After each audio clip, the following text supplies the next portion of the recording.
ভারতীয়রা যারা ইমাম খামেনির হত্যাকাণ্ডে আনন্দ প্রকাশ করছে এটা দুঃখজনক। এটা আমি মনে করি আপনারা মুসলমানদেরকে বলেন উগ্র, মুসলমানদেরকে বলেন ফ্যানাটিক, মুসলমানদেরকে বলেন টেরোরিস্ট, মুসলমানদেরকে বলেন তোরা হলি মধ্যযুগীয় বর্বরতা, বিজ্ঞান বিরোধী, যুক্তিবোধ বিরোধী। মুসলমানদেরকে হিন্দু দাদা বাবুরা এই কথা বলে, আমি তো দেখি তো ফেসবুকে হাজার হাজার কমেন্টে এগুলা পাই। তো আপনারাও যদি আবার অন্ধের মতো কাজ করেন তো একই কাতারে হয়ে গেলেন। অন্ধত্ব ভালো না, এটাও এক ধরনের অন্ধত্ব, এটাও এক ধরনের সাম্প্রদায়িকতা। আর হিন্দুদের মধ্যে একটা প্রচারণা আছে যে ইরান থেকে নাদির শাহ এরা এসব দিল্লি লুট করছে, মানে ইন্ডিয়া মুসলমানরা দখল করছে, জবরদখলকারী বাইরে থেকে এসে সনাতন ধর্মের সনাতন লক্ষ লক্ষ মানুষ মুসলমান মানে নিছে জোর করিয়া, এ ধরনের একটা প্রচারণা হিন্দুদের মধ্যে আছে। তো নানান কারণে তাছাড়া 47-এ দেশভাগের আগে হিন্দু মুসলমান দাঙ্গা হয়েছে, পাকিস্তানে, বাংলাদেশে, ভারত বাংলাদেশে প্রচুর হয়েছে। লক্ষ লক্ষ হিন্দু এদেশ থেকে গিয়েছেন, ওদেশ থেকে লক্ষ লক্ষ মুসলমান এসেছেন। এই ঘটনার পরিপ্রেক্ষিতে অনেক মনে করে ইসলাম মানেই উগ্র ধর্ম, ইসলামের আইন এই যুগে চলে না, এসব কারণে ওরা খুশি হয়। আমি আশ্চর্য হয়ে যাই যখন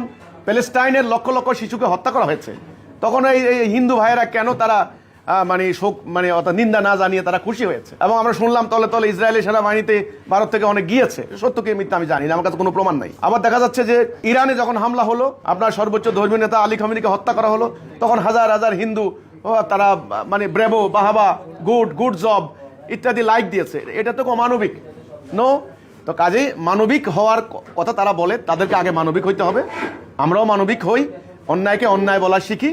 এটাই হলো সনাতন ধর্মের মূল শিক্ষা। ধর্ম অধর্ম, ন্যায় অন্যায়, সত্য মিথ্যা, ডাইন বাম, যারা অন্যায় বলবে তাদের সবাইকে ঘৃণা করতে হবে, আর যারা ন্যায়সঙ্গত কাজ করবে সবাইকে সমর্থন করতে হবে। এটাই সনাতন ধর্মের শিক্ষা হওয়া উচিত। তো এরা যদি এটা করে থাকে, কোনো ভারতের কোনো হিন্দু বা বাংলাদেশের কোনো হিন্দু, হ্যাঁ বাংলাদেশের হিন্দুরা তো এখন কথা বলবে না, কারণ পরিস্থিতি এখন তাদের অনুকূলে না। এই জন্য যদি কেউ করে থাকে যে ইরানের খামেনিকে হত্যার ব্যাপারে তারা খুব খুশি, আমি মনে করি এটা অন্যায় হবে। অন্যায় যেটা হচ্ছে সারা দুনিয়ায়, এটার মোকাবেলা, এটার প্রতিবাদ সবাইকে করতে হবে, করা উচিত। এই